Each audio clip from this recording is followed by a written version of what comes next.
Aleluia. Lucas capítulo 10, versículos 1 e 2. Vamos falar do verdadeiro chamado do crente. Diz assim a poderosíssima palavra de Deus: e depois disso designou o Senhor ainda outros 70, e mandou-os adiante da sua face, de 2 em 2, a todas as cidades e lugares aonde ele havia de ir. E dizia-lhes: grande é em verdade a seara, mas os obreiros são poucos. Rogai, pois, ao Senhor da seara que envie obreiros para a sua seara. Amém. Amém, povo? Amém. Eu fico às vezes observando certas coisas, olhando certas situações, e fico também pensando como Deus olha as mesmas situações. Por exemplo, nós estamos agora numa fase de Copa do Mundo, em que as nações se confrontam no futebol. Quem coordena tudo isso é a FIFA, Federação Internacional de Futebol Associado. São bilhões e bilhões de dólares que controlam. Ninguém pode participar de um campeonato se não tiver a sua filiação à FIFA. É a FIFA que determina todo tipo de regra.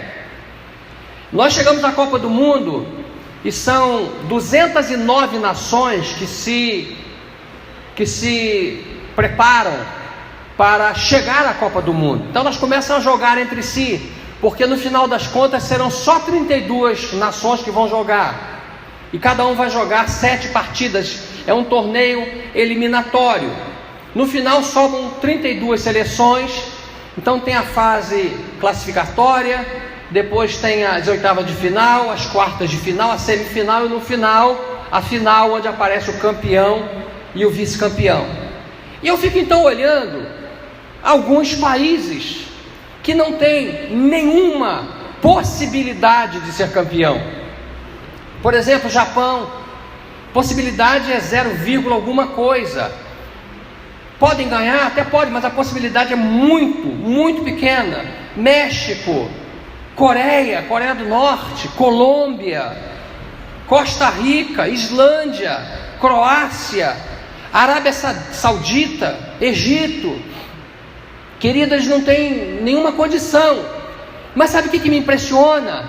Você, quando liga a televisão, os estádios onde esses times vão jogar está aturricado de pessoas, com bandeiras, com caras pintadas, fazendo um barulho terrível, torcendo para o seu país. E quando seu país faz um gol, eles pulam, eles choram, eles vibram. Um país que não tem possibilidade nenhuma. Eu citei alguns, mas são muitos. São 209 que querem chegar à Copa do Mundo. Essas pessoas saem do seu país, viajam sabe de quantos milhares de quilômetros, pagam a passagem de avião que não é barata. Eles vão ficar no hotel que não é barato, sobretudo nessa época o preço sobe. A alimentação não é barata, a entrada no estádio é uma coisa absurda, o preço é muito alto. Mas eles viajam quilômetros e quilômetros e quilômetros para torcer para o seu time, quando eles não têm quase possibilidade nenhuma, talvez menos de 1% de serem campeões, enquanto há outros países com muito mais tradição e com jogadores muito mais capacitados. Mas eles vão. O Uruguai, por exemplo, foi campeão em 1930 e depois foi campeão em 1950. Faz 68 anos que eles não ganham a Copa do Mundo, mas os uruguaios encheram a Rússia de pessoas torcendo com turbantes, com perucas, com tudo para torcer, e torce com veemência. A Argentina foi campeã em 1978, depois ela foi campeã em 1986. Faz 32 anos que não ganha, mas eles vão para lá. O Maradona saiu passando mal num dos jogos, eles torcem veementemente, gastam todo esse dinheiro. E eu fico imaginando Deus olhando para esse povo e dizendo assim: por que o meu povo não é assim? Por que o meu povo não faz isso? Por que meu povo não é tão vibrante com a minha obra? Deixa eu dizer uma coisa: a vida da gente, em toda a história, é focada num tripé: esforço, investimento e poder. Quem não andar por isso aqui não chega a lugar nenhum. Você quer ver uma coisa? Quando os espermatozoides entram no útero da mulher, na barriga da mulher, entram de 400 milhões a 500 milhões de espermatozoides. E eles então começam a caminhar para o óvulo, para chegar lá e furar o óvulo e entrar para formar o ovo. De 500 milhões, quando eles entram, há enzimas que são jogadas nele, há coisas que vão matando os espermatozoides pelo caminho. Os glóbulos brancos fagocitam, eles destroem, porque para eles é uma coisa estranha, e eles vão destruindo, e daqueles 500 milhões agora só temos 400 milhões, e há muitos sulcos dentro do corpo da mulher, que são caminhos sem volta. Então entra milhares e milhares, só que é um caminho, não volta, eles morrem, e eles vão passando, e há uma corrente contrária a eles, e eles vão vencendo aquilo. Há lugares dentro da barriga, dentro do útero da mulher, que elas têm que subir e descer, que trazendo para a nossa medida hoje, de estatura de homem, seria um espaço de pelo menos 400 metros de altura, mais ou menos da altura do pão de açúcar, subir e descer, e nisso eles vão ficando para trás, e são jogadas enzimas para matá-los, e de 400 milhões já são 300 milhões, no final são 10 ou 15, e no final, através de um esforço, você chegou e você venceu, entrou dentro do óvulo, formou o ovo e formou você. Esforço. A pessoa então, quando vai nascer, nasce por esforço. A criança tem que fazer esforço, a mãe tem que fazer esforço, e hoje, graças a Deus, os médicos ou a parteira fazem esforço. A vida da gente é assim, através de esforço, querido. E a criança vai fazendo esforço até que nasce. Não é uma coisa fácil. Ela então começa a crescer, ela tem que fazer esforço para mamar, ela tem que sugar, ela tem que fazer esforço para mamar, e daqui um pouco ela faz esforço para andar de barriga, daqui um pouquinho esforço para engatinhar. Ela não é esforço, é esforço. Você engatinhar é mole, para uma criança é esforço. Ela então tem que ficar em pé, e então ela começa a andar e faz todo um esforço até que ela desenvolva aquilo. Depois ela vai para o colégio, então é esforço, investimento e ordem, porque para ir para o colégio tem que comprar caderno, tem que comprar material de todo o colégio, tem que comprar roupa, tem que pagar alguém para levar a criança e voltar, ou então você tem que levar. Existe aqui o esforço, o investimento e a ordem. Começa tal hora, o colégio abre tal hora, depois a porta fecha. No mundo é assim, é o esforço, investimento e ordem. Aí a pessoa começa a estudar, já vai sozinha para o colégio, mas ela tem que fazer esforço. Ela acorda cedo para ir para o colégio, que a aula começa lá 8 horas, ela não pode ficar até a tarde na internet. Então ela acorda cedo, ela faz o esforço. A mãe fez o investimento de comprar o material, e lá existe ordem, tem que fazer o trabalho que a professora passou, tem que cumprir todo aquele panorama. E ela então vai para a faculdade, por exemplo, passa primeiro, segundo lugar, vai para a faculdade. Lá existe um esforço muito grande, que lá na faculdade o professor não vai te tratar como uma criança, então você vai ter que fazer todo o esforço para correr atrás, procurar matéria, não é? Há um investimento que não é barato, você tem que pagar o colégio, tem que pagar a faculdade, tem que ter uma ordem. Esse trabalho que você está fazendo tem que ser entregue até tal dia, tantas horas. Hoje você pode mandar pela internet, mas é até tantas horas, até 11h59, depois não pode mandar. Mas na vida tudo é esforço, investimento e ordem. Por que na obra de Deus não pode ser? Por que na obra de Deus a gente não leva essa tríade, esse tripé, para dizer: eu preciso fazer o meu esforço? Nós estamos servindo ao Deus Todo-Poderoso. Esforço, investimento na obra de Deus e ordem. Se você vai para a agricultura, é impressionante, existe um controle de praga, a gente não sabe, mas quem trabalha lá sabe. Eles gastam fortunas jogando agrotóxico. Agora existe um controle de biológico, que eles pegam um determinado inseto que mata o outro inseto, mas tem que ser uma quantidade X, porque senão estraga a planta. Tudo na vida é esforço, investimento e ordem. E a obra de Deus precisa ter esforço, investimento e ordem. Amém? Eu fico às vezes vendo, por exemplo, os adventistas do sétimo dia, eles guardam o sábado, mas eles guardam o sábado. Morava perto de mim um menino chamado Aloysio, ele trabalhava com perfume, ele fazia perfume artesanal, bom perfume, fazia muito bem feito. E um dia me pararam na rua, duas mulheres me pararam e disseram: que perfume é esse que você está usando? Eu disse: é um perfume de um menino que fez ali. Ela falou: mas é muito bom. Onde compra? Eu falei: o menino faz. E eu então fui um dia lá, uma grande amiga minha morava no andar de baixo. Eu disse: eu quero falar com a Luísa, eu quero comprar perfume. Ela foi lá em cima e disse assim: olha, ele disse que não pode atender, porque já deu 6 horas, já entrou o sábado, e eles guardam o sábado. Bastava ele descer, rapidamente ele venderia para mim o perfume. Eu já tinha o nome do perfume. Eu pegaria o vidro, daria o dinheiro, ou mandaria o dinheiro por ela. Ela disse: não, nós guardamos o sábado. Uau!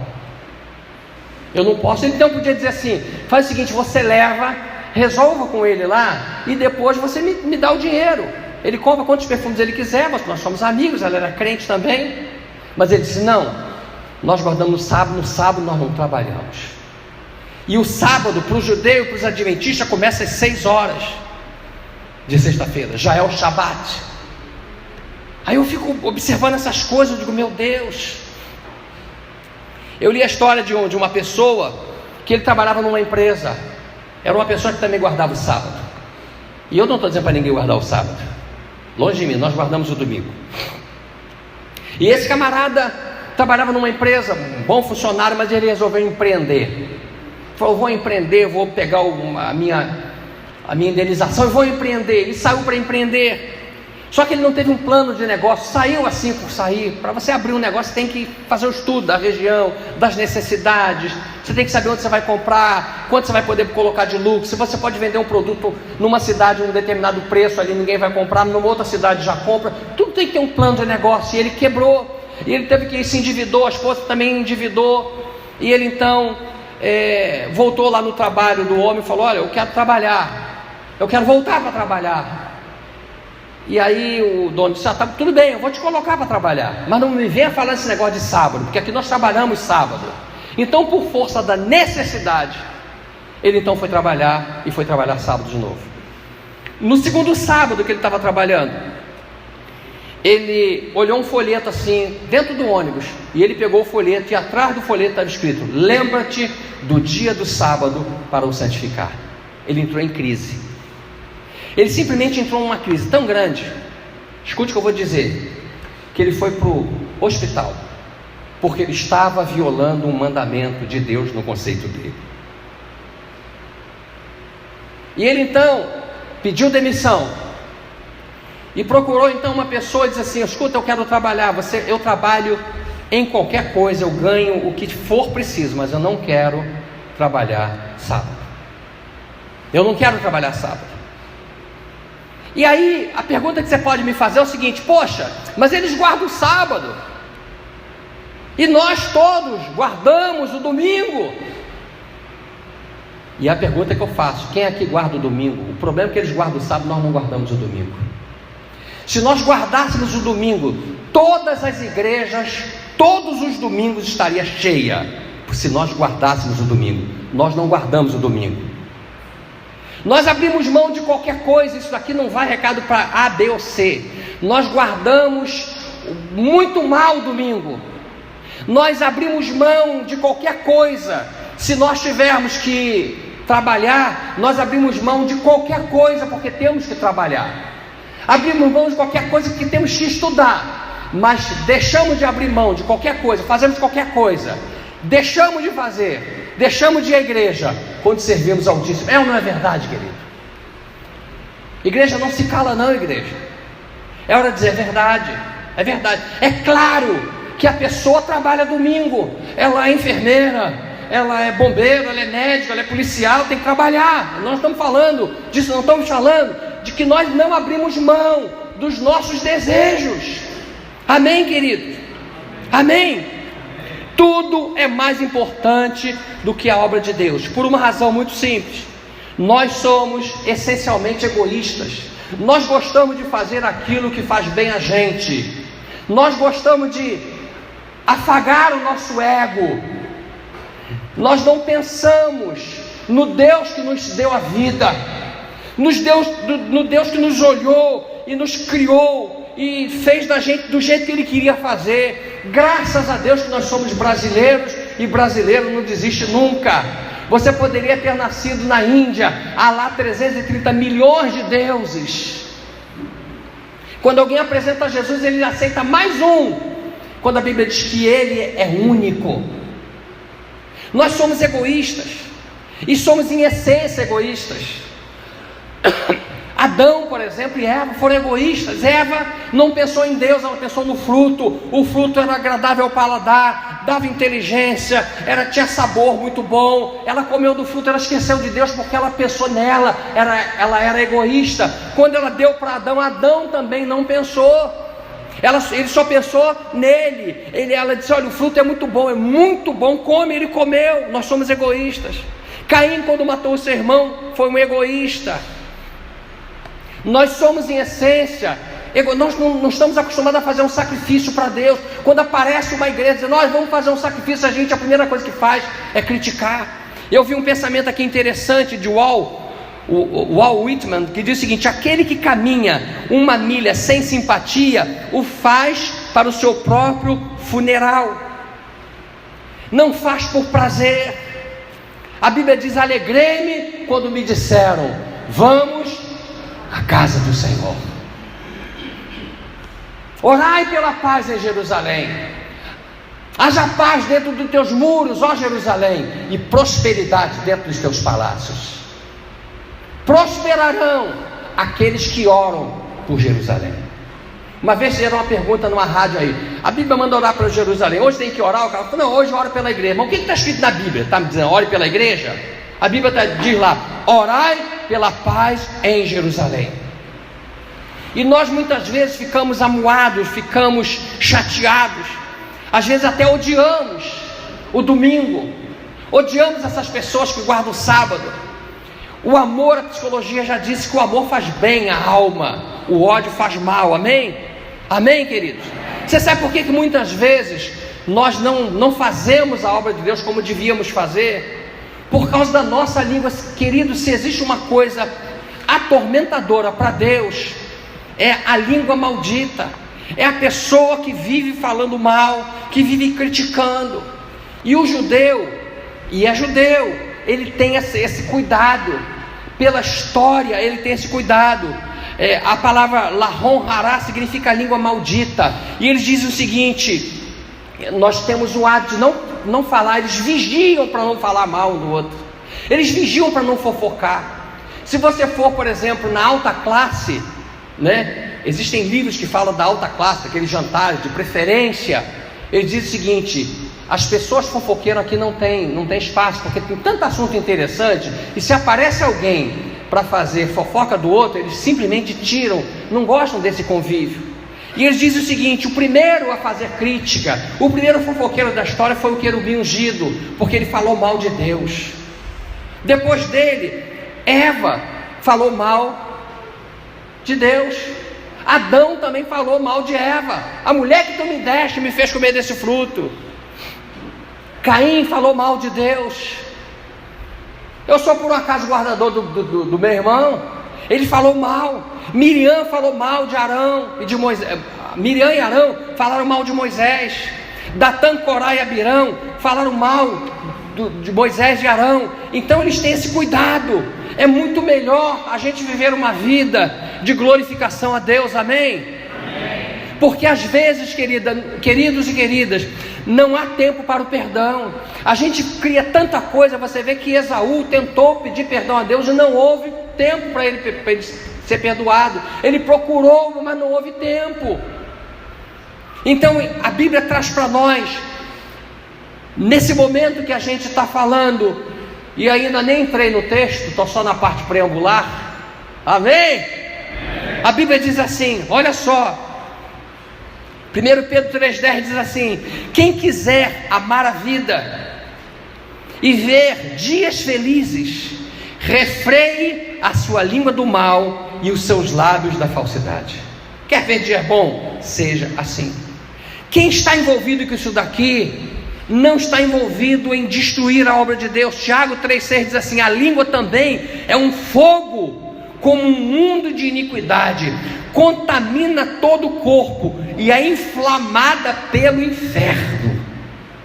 São textos que a gente não tem o hábito de ler, não tem o hábito de falar dele. E o salmista diz assim: põe, ó Deus, Salmo 141:1, põe, ó Deus, uma guarda à minha boca, guarda a porta dos meus lábios. E Tiago 3,8 diz que homem nenhum pode domar a sua língua. Amém? Por isso que a Bíblia sempre está falando que todas as vezes que nós nos reunirmos, nós temos que apresentar a Deus, falar uns com os outros com salmos, com hinos, com ações de graça. Chegar para uma, como é que está a sua vida? Glória a Deus, eu estou vivo. Aleluia, meu nome está escrito no livro da vida. Glória a Deus que hoje eu vou poder adorar aquele que vive e que reina. Há muita gente que quer e não pode. Eu já vivi bastante para conhecer pessoas que diziam o seguinte: eu queria ir à igreja, quando eu saía para ir, o diabo me dava uma surra no meio da igreja, ninguém me via bater. Eu tomava muita lambada, voltava para casa às vezes aos pandaré, quase que nua, ninguém via quem batia, quando ela dizia: eu vou à igreja.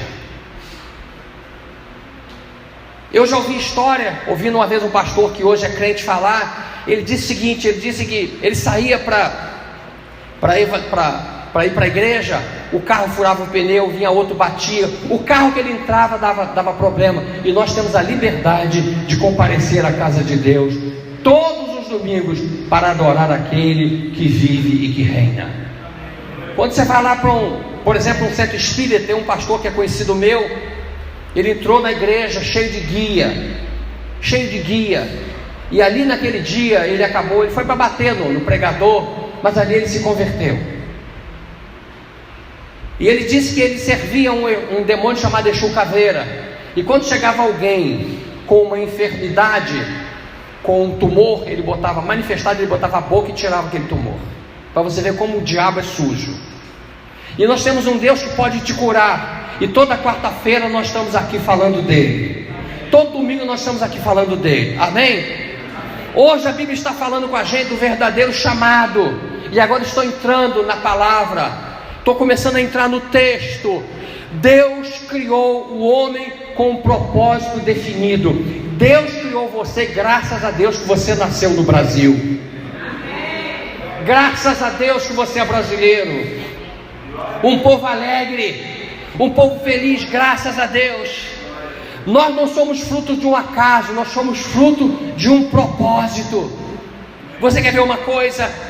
Deus lá em Gênesis 1:28 chama Adão e diz assim: Adão, vou te dar na ordem, você vai frutificar a terra, vai frutificar, vai multiplicar, vai encher a terra, vai sujeitar a terra. Adão nasceu com essa função. Primeiro, de frutificar. Frutificar é diferente de multiplicar. Frutificar é uma árvore dando fruto. Multiplicar são árvores daquela árvore que dão frutos. Isso é multiplicar. Ele diz: você vai frutificar, está falando de pessoas. Vai frutificar, os seus descendentes vão frutificar, então você vai multiplicar, você vai encher a terra e vai sujeitar. Deus chamou Adão com uma causa específica. Em Gênesis 2:19 diz assim, que Deus trazia os animais para ver que nome Adão dava. Que coisa interessante. Ele trazia os animais, os gados, os animais de campo, as aves. Ele trazia até Adão e dizia: Adão, tá aí, que nome você dá a esse bicho? E Adão dava esse nome. Adão foi criado para isso. Ele não tinha outra coisa para fazer, ele só tinha para fazer isto.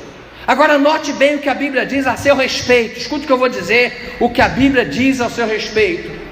Porque os teus olhos viram o meu corpo ainda informe, e no teu livro todas estas coisas foram escritas. Isso aqui é teu respeito. Lá quando você estava sendo formado e formada, Deus olhava, os olhos de Deus viram o seu corpo ainda informe, e Ele foi no livro dele, foram escrevendo todas essas coisas a respeito de você, a respeito de você. Amém, querido? Isso é profundo demais. No Salmo 87,4 a Bíblia diz assim: eis que da Filístia e de toda a Etiópia ele dirá: este é nascido ali. 87 versículo 6 diz assim: o Senhor, ao fazer a descrição dos povos, dirá: este é nascido ali. Deus sabe onde você nasceu, e se Ele sabe onde você nasceu, Ele tem algo específico para você na sua vida, uma obra específica.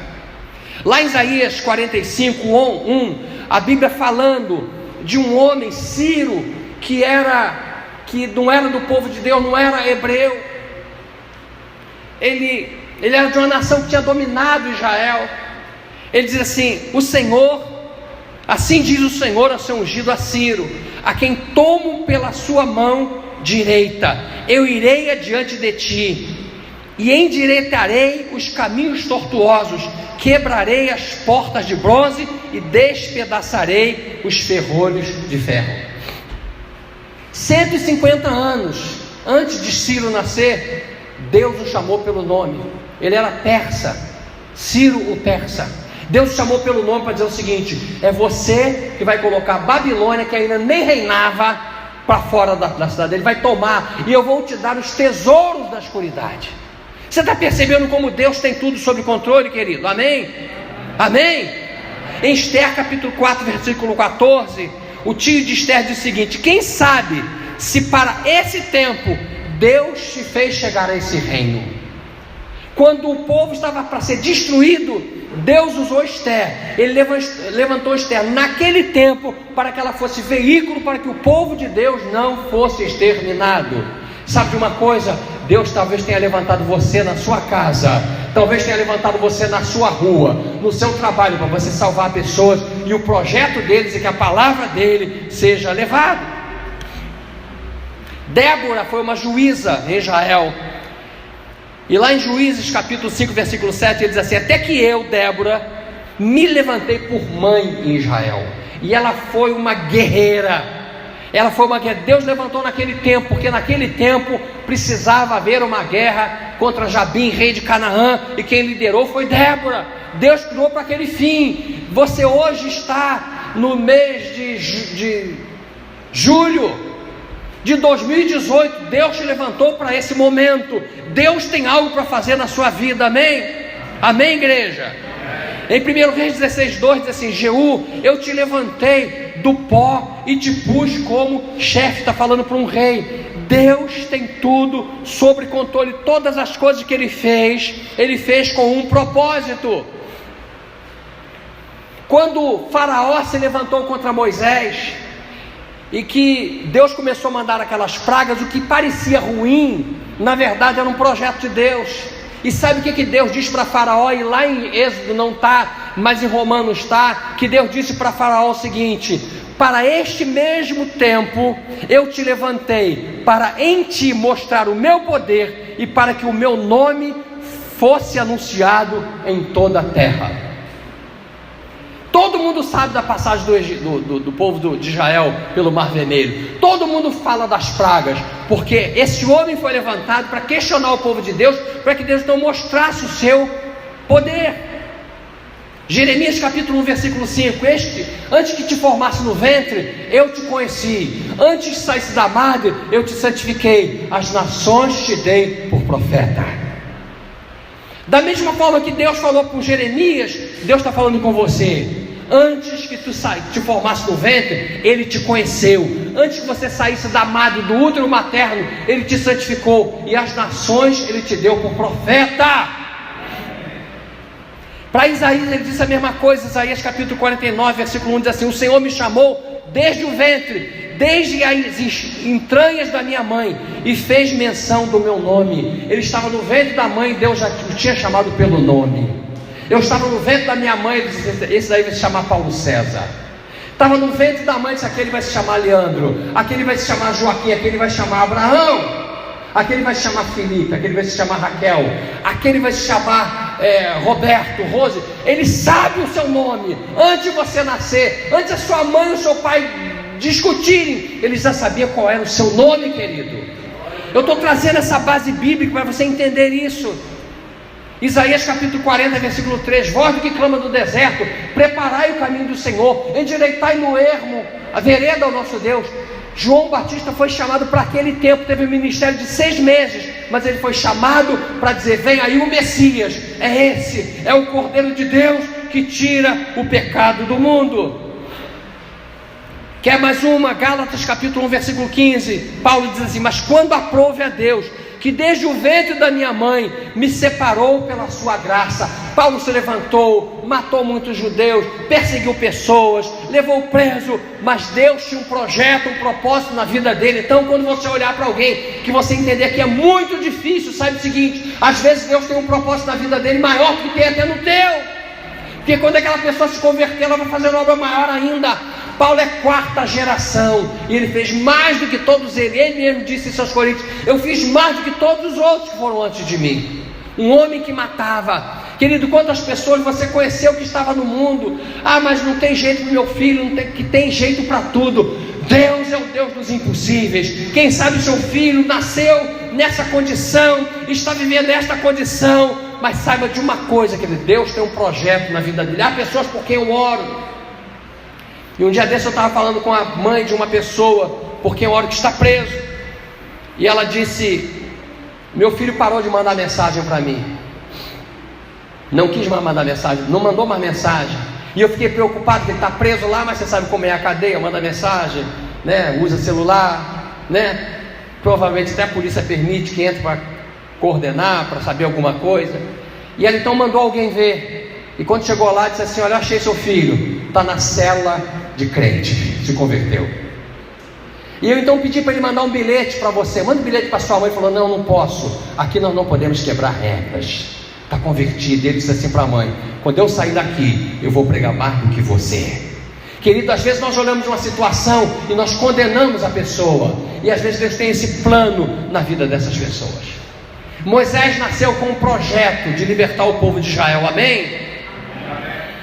Olha bem o que diz a Bíblia. Deuteronômio capítulo 32, versículo 8 diz assim: quando o Altíssimo distribuía as heranças às nações, quando dividia os filhos de Adão uns dos outros, pôs os termos dos povos conforme os números dos filhos de Israel. Quem fez o povo caminhar para lá e criar nação, que pode parecer uma coisa do homem, foi Deus, querido.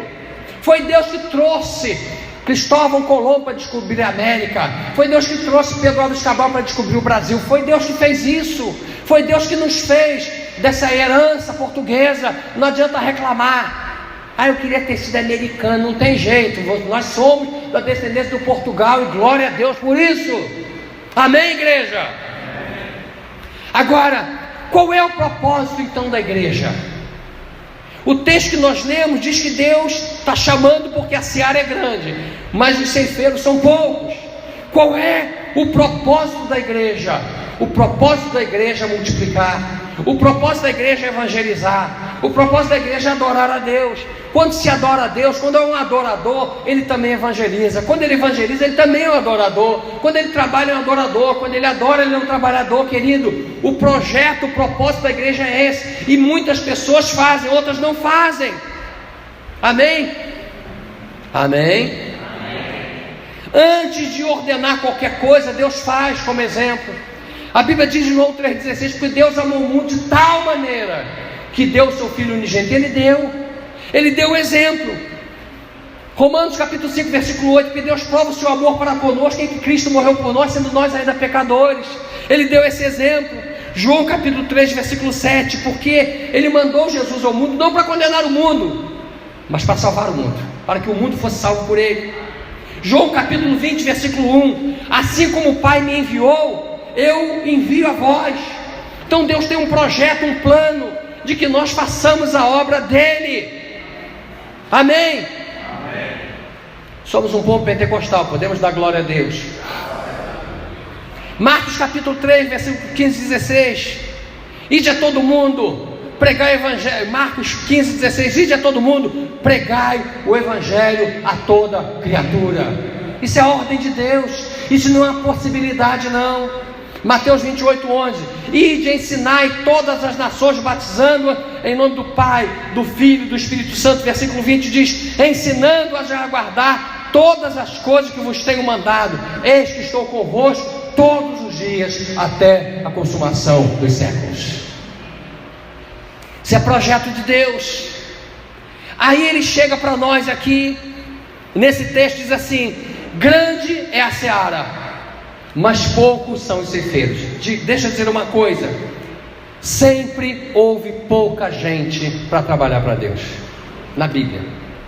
Jesus, quando estava trazendo essa mensagem, foi há 2000 anos, e ele sabia que essa mensagem ia chegar até nós, e a mesma mensagem lá de 2000 anos atrás, ainda está hoje, porque nós às vezes somos egoístas, e nós fomos salvos, tá bom, nós não nos preocupamos com os outros, é humano, querido, e nós precisamos matar a nossa humanidade. E ele então diz assim, grande é a seara, mas poucos são os ceifeiros. Eu imagino isso daqui como uma dor do coração de Deus. Eu vejo Deus dizer para o povo de Israel assim, povo de Israel, volta para mim, volta, povo de Israel, se o meu povo me ouvisse, se o meu povo não ouvisse, não aconteceriam essas coisas. Se o meu povo me ouvisse. Dor do coração de Deus.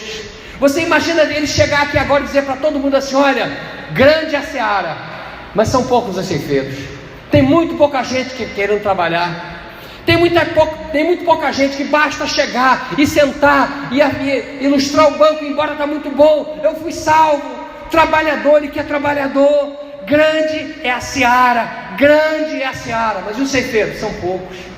Nem todo mundo quer entrar nessa tríade de trabalho, de investimento, de luta, dizer, não, eu preciso fazer a obra de Deus. Deixa eu dizer uma coisa, a palavra grande, nesse texto aqui, é polis, daí vem a palavra polissílabo. Polis é espaçosa, numerosa e também diversificada, é diferente da palavra mega, que também significa no grego grande, mas é grande, forte, alto, né? Uma coisa mega. Aqui a palavra é polis. Polis é espaçosa. Ele está dizendo o seguinte, a seara é espaçosa, a seara é numerosa, a seara é diversificada, há espaço para todo mundo trabalhar. Que seria de nós se pessoas que estão hoje sentadas nesse banco aí não tivessem vindo aqui à igreja colocar esse piso? Você não tem noção de como isso aqui está escrito nos anais de Deus. Pessoas que chegaram aqui e começaram a instalar todas essas lâmpadas, pessoas que vieram para cá, nós sabemos como chegamos aqui a esse lugar, como era imundo esse lugar. Pessoas que vieram para cá e começaram a emboçar. Um dia eu cheguei ali, estava lá tinha uma dupla aqui emboçando. Quando eu virei, que eu olhei, já estava lá. O pessoal era rápido e bom. Daqui a pouco pessoas pintando. Querido, isso tudo está nos anais de Deus. Tudo isso está anotado. A seara é grande. Agora o projeto maior deles são almas. Seara no grego é terismos, é um campo de trigo. E terizo é cegar, fazer a colheita de trigo. Então, em princípio, você poderia dizer o seguinte: olha, grande é a seara, e nós vamos então cegar o trigo, fazer a colheita. Mas o texto não caminha para esse lado. Ele ainda diz assim: ore ao Senhor da seara. Engraçado que Deus podia levantar, não podia? Ele podia tocar no coração de todo mundo, não podia? E dizer assim: eu quero te levantar, vai trabalhar para mim, vai trabalhar. Ele visita a pessoa de noite, visita de madrugada e fala: olha, levanta daí, vai. Ele não podia fazer isso, mas ele manda a gente orar. No grego, pedir é erotal ou paracaléu, são dois verbos que significa pedir, mas aqui ele usa o verbo del, e del aqui é súplica, implorar. Olha como é difícil levantar obreiros. Não estamos falando de obreiro que você consagra, não. Pessoas que trabalham, pessoas que dizem assim: domingo para a igreja eu vou levar 10 pessoas, eu vou convidar, eu vou atrás, eu vou investir nele, porque um dia Deus vai me recompensar. Ele está dizendo: suplique a Deus. Isso daqui ele está dizendo para cada um de nós, que nós devemos orar a Deus, suplicar a Deus. E suplicar é diferente de pedir. Suplicar é dizer: Deus, por favor, levanta obreiros, por favor, Senhor, traga obreiros, levanta pessoas que queiram trabalhar. Ele manda a gente suplicar a quem? Ao Senhor da seara. que envie obreiros. Existe um verbo no grego que é apostoléu, daí a palavra apóstolo, que é enviar. Apó é da parte de, stelo, entre tantas traduções, é enviar. Mas aqui ele não usa enviar, ele não usa apostoléu, ele usa ekbalo. Sabe o que é ekbalo no grego? É expulsar. Quando se fala de expulsar demônio, é ekbalo. Ek é da parte de, e balo é jogar, como jogar dado, jogar carta, jogar alguma coisa. E vem esse verbo ekbalo, ele está dizendo o seguinte, que não é que a pessoa não vem com facilidade, é empurrar a pessoa, dizer, você precisa trabalhar, você tem que trabalhar. É isso que a Bíblia está dizendo para mim, e eu fiquei aqui esses dias todos, meditando nisso. Ekbalo significa deitar fora, fazer sair, lançar-se de, porque nós estamos numa guerra, meu irmão. A trombeta já vai soar, querido, a trombeta vai soar. Deus não vai aguentar esse mundo tão contaminado durante muito tempo, meu irmão. E se ele voltar domingo, eu creio que muita gente vai ficar esperando em casa as pessoas chegarem, e as pessoas não vão chegar. Eu fico imaginando às vezes num culto de domingo, e pessoas que simplesmente se lixam, e daqui a pouco fica em casa, já deu 10 horas, não chegou, o que está vendo? E liga para um e para outro, olha, ninguém está atendendo. E vai na igreja, a igreja está aberta. O que aconteceu? A trombeta soou, foi todo mundo para a glória, nós fomos para Sião. E agora é só choradeira que tem que enfrentar o anticristo. Amém? Amém, igreja? Amém. Ele quando diz, orai ao Senhor da seara para que mande trabalhadores, o verbo deveria ser terizo, que é trabalhar na colheita, fazer a colheita, mas ele usa o verbo ergatai, ou ergatai. Erga vem de ergon, que é trabalho. Ele está falando de alguém que precisa trabalhar. Ergazomai significa trabalhar, produzir, fabricar, exercitar, sair da zona de conforto. Isso aqui é um pedido de Deus, tanto é um pedido que ele diz, orai ao Senhor da seara. Tem coisas que eu não consigo entender em Deus. Aliás, eu não entendo muito Deus, não. Eu falo com ele toda noite, eu falo com ele durante um bom tempo da madrugada, e eu digo para ele, eu não consigo te entender. O dia que eu entender Deus, eu viro um outro Deus.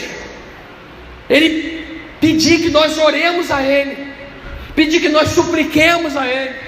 Eu me lembro de um livro que eu li chamado O Homem que Orava, John Hyde. Esse homem, ele orava. Você acha bom orar 2 horas? Ele orava 3 meses, direto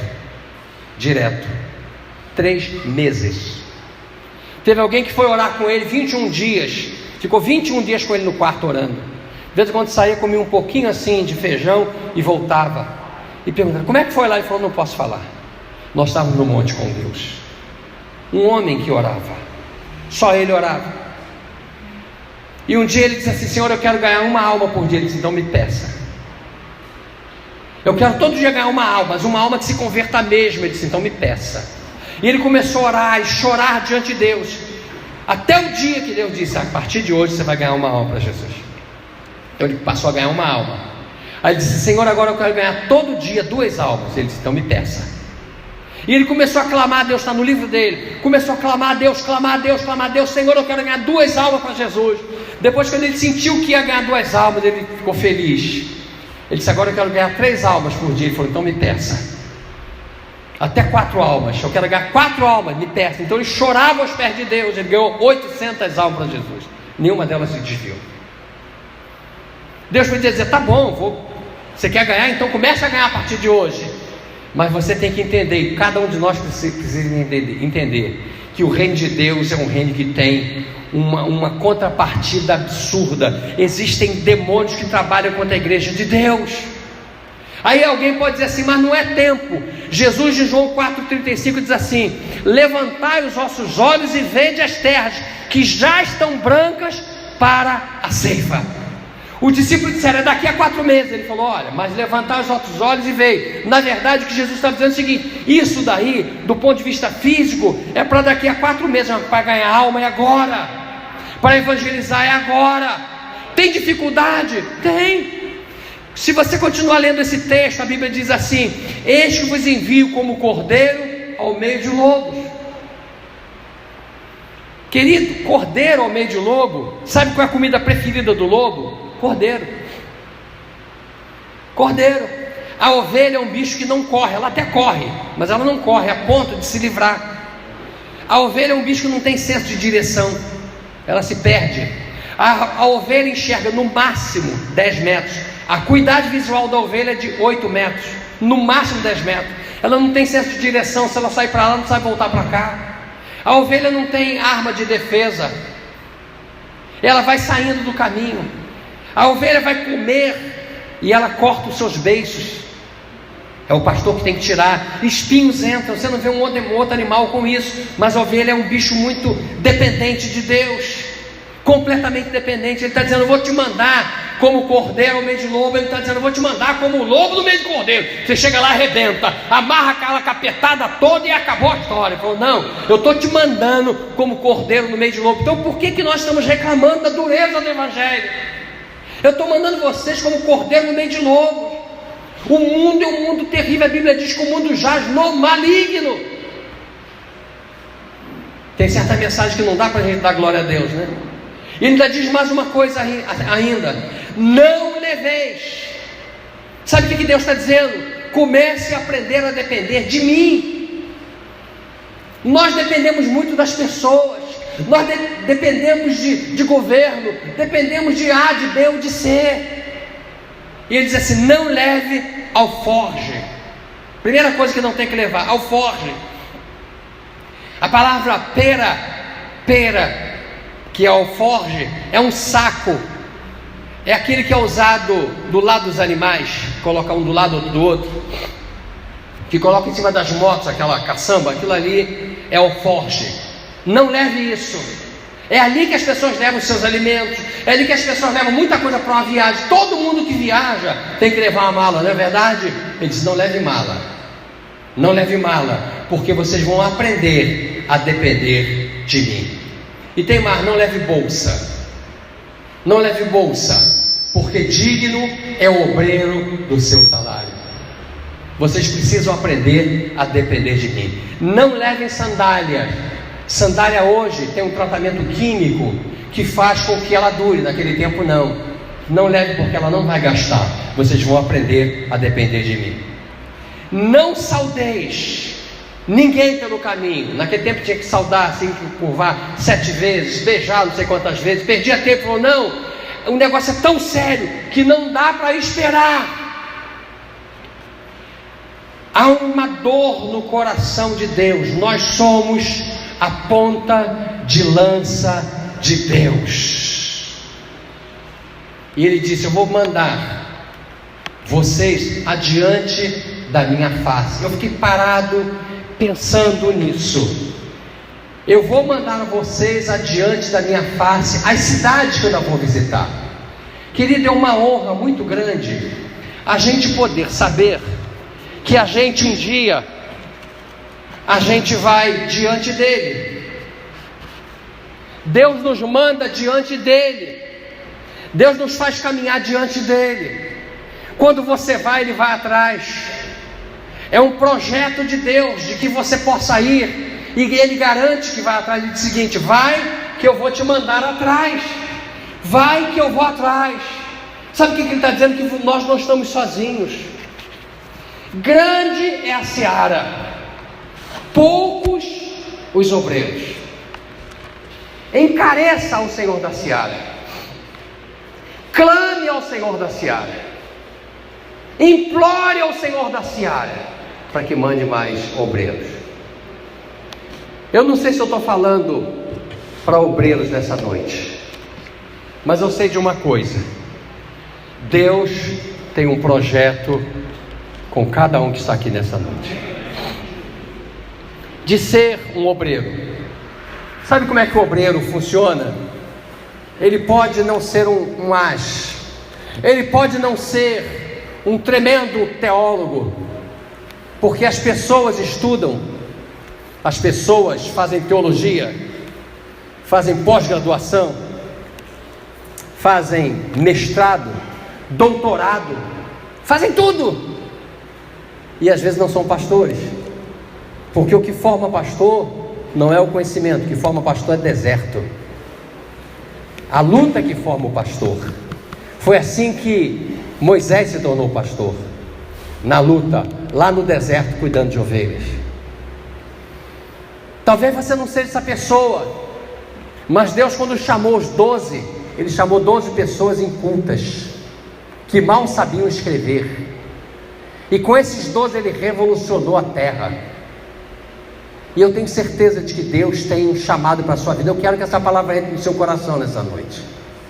Querido, eu quero, vamos ficar de pé, eu quero que essa palavra penetre no seu coração e não saia mais. Eu quero que você tome uma decisão ao lado do Senhor Jesus para dizer assim: Senhor, a partir de hoje eu sou resposta dessa oração, porque toda madrugada eu estou orando por você, eu estou clamando pela sua vida, que Deus fale ao seu coração. Eu quero te convidar, pastor, eu quero ser realmente um obreiro, porque um dia nós vamos comparecer diante de Deus, queridos. Um dia nós vamos comparecer diante do Deus Altíssimo. Um dia Ele vai nos chamar à presença dEle. Eu queria que você pusesse isso na cabeça, e Ele vai perguntar assim: o que você fez para a minha obra? Como foi que você trabalhou na minha obra? O que você fez? Quantas vezes você ficou em casa quando podia vir? Quantas vezes você tratou a minha obra de qualquer maneira? Eu queria te conclamar a estar aqui à frente. Sai do seu lugar. Pastor, eu quero ser essa pessoa. Eu quero fazer um pacto com esse Deus. Eu não compreendo tamanha vontade que está sobre mim. Eu desconheço um outro amor.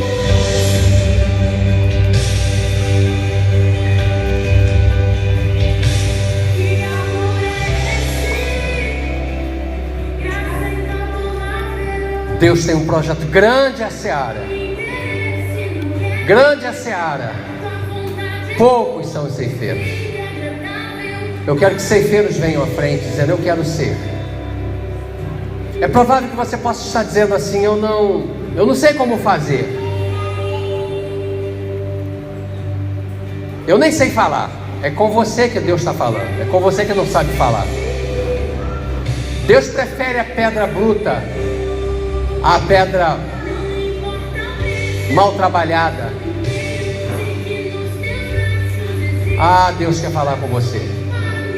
Deus gosta de pegar pessoas que não sabem nada, que não conseguem fazer nada, que mal sabem falar, mas que o testemunho é tão alto, é tão forte, que impacta a vida das pessoas. Grande a seara, poucos são os ceifeiros.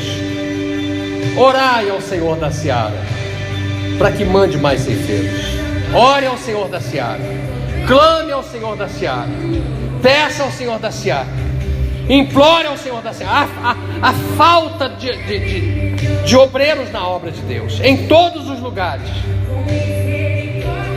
Nós estamos falando de palavra de salvação, nós não estamos falando de distração. Nós não estamos falando de coisas que são colocadas para distrair. Nós estamos falando de palavras que confronte, de palavras que mude a vida das pessoas, que mude os rumos da pessoa, que leve a pessoa para o céu, que ela deixe de fazer aquilo que estava fazendo, que se arrependa. Queridos, duas coisas faltam no meio do povo de Deus: arrependimento e temor.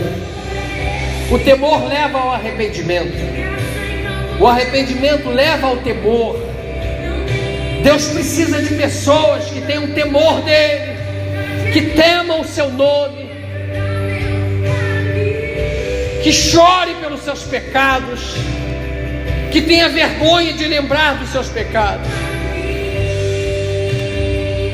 Eu quero orar por vocês que nesta noite estão se colocando à disposição de Deus, para dizer: Deus, Eu sou resposta de oração.